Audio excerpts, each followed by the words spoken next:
ओम शांति। श्री कृष्ण का जन्म कब होगा, कहाँ होगा और कैसे होगा, ये हम नहीं सुना रहे हैं। इस स्वयं भगवान ने जो सुनाया है वही हम रिपीट कर रहे हैं। इस बात को हमें अच्छे से समझना है, क्योंकि कई बीके भाई बहन भी इसी एक बात पर कंफ्यूज में हैं, दुविधा में हैं। कोई ये कहते हैं कि श्री कृष्ण का जन्म 4-5 साल के अंदर ही हो जाएगा। कोई ये कहते हैं कि श्री कृष्ण का जन्म गुप्त रूप में कहीं हो गया होगा। वो शास्त्रों की तुलना में कहते हैं।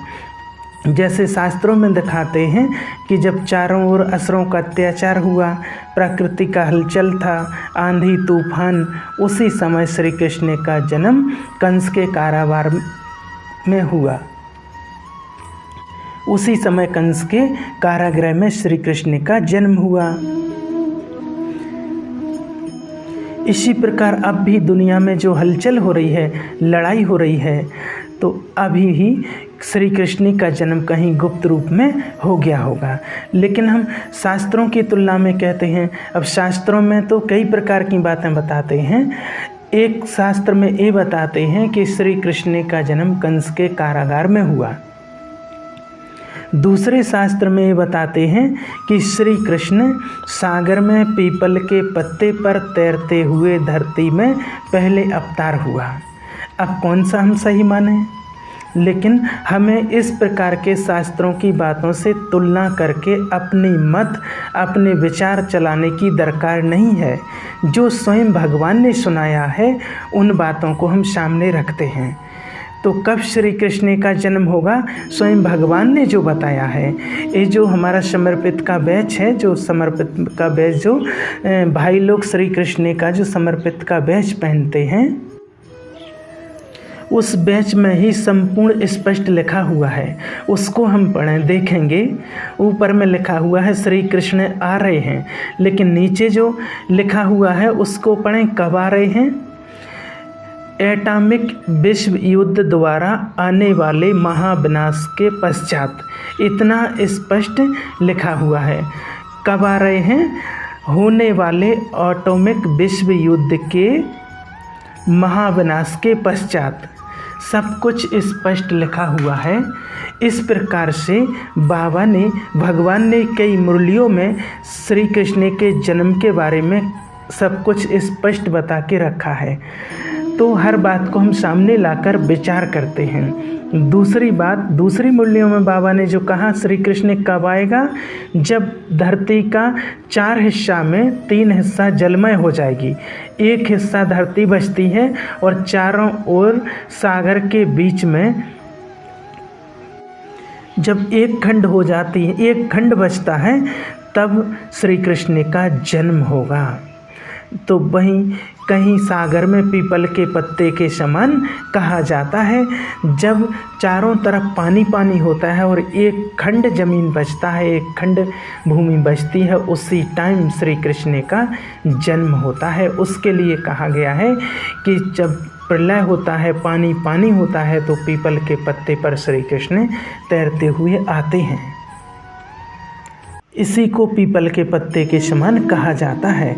बाकी सागर में कोई बच्चा पीपल के पत्ते पर तैरते हुए कैसे आएगा?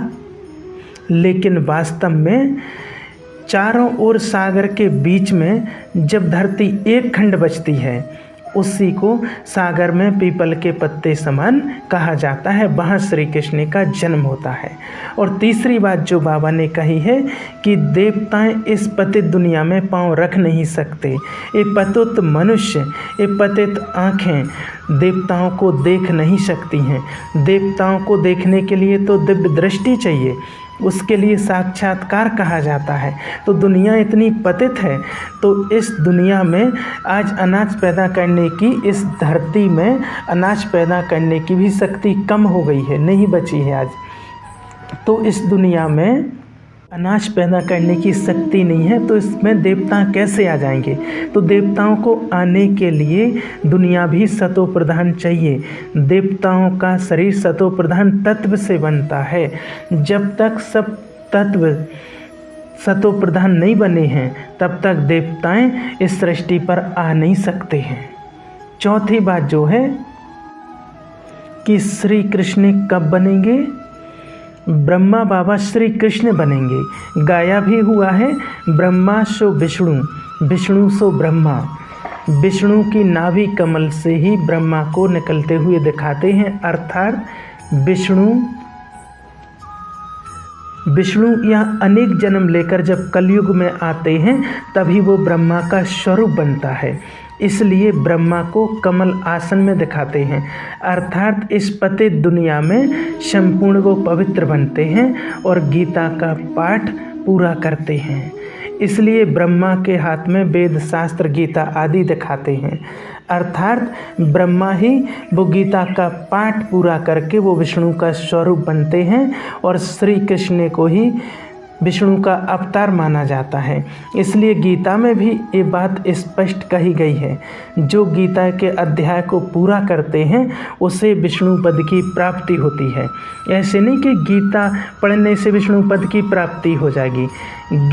गीता का अध्याय जो प्रैक्टिकल में पूरा करते हैं, प्रैक्टिकल में माना गीता का जो पाठ है, जो देह सहित देह के संबंध, देह के पदार्थ सब कुछ भूल अपने को आत्मा समझ परमात्मा की याद में जो शरीर छोड़ते हैं वही परमात्मा के समान स्थिति को प्राप्त करते हैं, वही उन्हीं को विष्णु पद की प्राप्ति होती है। ये है गीता का पाठ। ये पाठ ब्रह्मा बाबा ने पूरा किया। गीता का पाठ माना गीता का अध्याय पूरा किया। ऐसा नहीं कि ब्रह्मा बाबा गीता का अध्याय पूरा किया और ब्रह्मा बाबा चले गए, ऐसा नहीं है। ब्रह्मा का पाठ चालू है। ब्रह्मा के लिए भी स्वयं भगवान ने कहा है, ब्रह्मा की आयु कितनी है? 100 साल। 100 साल ये नहीं है कि बाबा ने जब से लौकिक जन्म लिया ब्रह्मा बाबा ने तब से 100 साल, नहीं। जब से शिव बाबा ने ब्रह्मा तन का आधार लिया है तभी वो ब्रह्मा नाम पड़ा उनका, तब से 100 साल।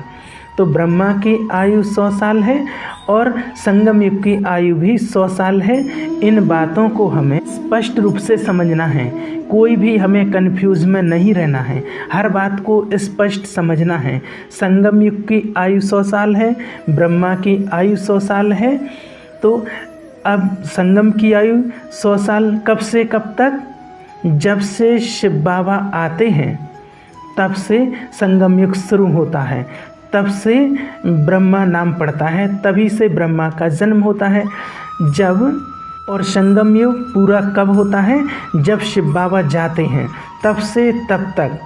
जब शिव बाबा जाएंगे तभी ब्रह्मा बाबा साथ में जाएंगे, तब तक वो 100 साल का पाठ पूरा होता है। और दूसरे शब्दों में संगम युग कब से कब तक? कलयुग का अंत और सतयुग के आदि तक। कलयुग तो अभी चल रहा है, कलयुग का अंत चल रहा है, लेकिन संगम युग पूरा कब होगा? सतयुग के आदि तक, सतयुग आदि होकर। इस बात को हमें समझना है। 100 साल पूरा होना माना संगम युग पूरा होना, माना सतयुग के आदि होके पूरा होना। और तीसरी बात, संगम युग कब से कब तक? हम वर्ष तो हर वर्ष गिनते हैं ना, हर वर्ष हम शिव बाबा का अवतरण दिवस शिवरात्रि मनाते हैं, गिनती करते हैं। हर वर्ष हम शिवरात्रि के अवतरण का वर्ष गिनती करते हैं, 85, 86, 87 ऐसे करते हैं। तो एक गिनती कब से है? इस बार 86वीं त्रिमूर्ति है। ये गिनती कब से कब तक? 1936 से 2036 तक। ये हमारा 100 साल पूरा होता है। ये 100 साल के बीच में कितना समय बीत गया और कितना समय बचा है, इसलिए संगम का बहुत थोड़ा समय बचा है हमारे पास। लेकिन ये थोड़े समय में क्या क्या होना है, इन बातों को हमें गहराई से समझना है। जैसे स्कूल में पहले बच्चों को पढ़ाया जाता है, फिर पूरा पढ़ाई होने के बाद फिर उनकी रिवाइज होती है, फिर उनको परीक्षा देनी पड़ती है, फिर उनकी परीक्षा के पेपर जो होते हैं उसकी कॉपी की चेकिंग होती है, फिर उनका रिजल्ट आता है, फिर क्लास ट्रांसफ़र होता है। इसी प्रकार स्वयं भगवान ने हमें जो अब तक पढ़ाई है उसकी अब रिवाइज हो रही है। ऐसा हम नहीं समझें कि बाबा अभी आते नहीं हैं, मुरली चलाते नहीं हैं, तो बाबा का पाठ पूरा हो गया, शिव बाबा चले गए, ब्रह्मा बाबा चले गए, ऐसा नहीं समझना है। बाबा ने जो अब तक हमें पढ़ाई है उसकी अब रिवाइज हो रही है। थोड़े समय के बाद उस पढ़ाई की हमें परीक्षा देनी है, पेपर होंगे। परीक्षा माना महाविनाश का समय हमारे सामने होगा और भगवान ने अब तक जो हमें सिखाया है उस शिक्षा की हमारी धारणा की परीक्षा होगी और जो जिस रूप में पढ़ाई की धारणा की है उसकी स्थिति से वो प्रत्यक्ष होगी। यही रिजल्ट आउट होना है, यानी कि वही स्थिति की प्रत्यक्षता होगी। उसके बाद क्लास ट्रांसफ़र यानी कि परिवर्तन, इस कलयुग परिवर्तन होकर सतयुग बन जाना। जिन्होंने इस पढ़ाई की धारणा करके पास की है, जो संपूर्ण पवित्र बने हैं, देवी संस्कार धारण किए हैं, वो देवी दुनिया में अर्थात सतयुग में ट्रांसफ़र होंगे। बाकी सभी आत्माएं अपने घर चले जाएंगे शिव बाबा के साथ परम धाम, जिसका ही यादगार कहा जाता है शिव की बारात। शिव बाबा जाएंगे माना सभी बारात में सभी आत्माएं साथ में जाएंगे। शास्त्रों में गाया हुआ है शिव की बारात में कीड़े मकोड़े जंतु जानवर भूत प्रेत सब जाते हैं। कीड़े मकोड़े नहीं जाएंगे, सभी आत्माएं शिव बाबा के साथ कीड़े मकोड़ों मिसल साथ चलते हैं। बाबा भी मुरली में कहते हैं बाप आए हैं सभी आत्माओं को वापस घर ले जाने। इसलिए शिव बाबा को कालों का काल महाकाल कहा जाता है, महाकालेश्वर। तो शिव बाबा का यादगार शिव मंदिर है। शिव बाबा जाएंगे माना सभी आत्माएं शिव बाबा के साथ साथ वापस जाती हैं। तो महाविनाश हुआ ही नहीं। शिव बाबा कैसे चले जाएंगे? शिव बाबा अकेले थोड़ी जाएंगे। शिव बाबा जाना माना सभी आत्माओं को अपने घर लौटना। उसी समय ही ब्रह्मा बाबा साथ में जाएंगे। तब तक ब्रह्मा बाबा शिव बाबा से अलग हो नहीं सकते। मुरली में बाबा ने ये बात कही है कई मुरली में कि बाप दादा कंबाइंड हैं, अलग हो नहीं सकते हैं। इसलिए गाया भी हुआ है कि आदम खुदा नहीं है, लेकिन खुदा के नूर से आदम जुदा नहीं है। एक पल भी शिव बाबा ब्रह्मा बाबा से अलग नहीं है, अलग नहीं होते। अलग तब होगा जब घर परमधाम जाएंगे और परमधाम जाके ब्रह्मा बाबा को अलग होना है। क्योंकि बाबा की जो शिक्षा है कि तुमको घर जाकर बैठना नहीं है, तुमको घर को टच करके आना है और सेकंड में जीवन मुक्ति गाई जाती है। तो ब्रह्मा बाबा शिव बाबा को परमधाम जाना है, ब्रह्मा बाबा को अलग होना, तभी श्री कृष्ण का जन्म होना। तब तक शिव बाबा परमधाम गए नहीं हैं, तब तक श्री कृष्ण का जन्म हो नहीं सकता, ब्रह्मा बाबा अलग नहीं हो सकते।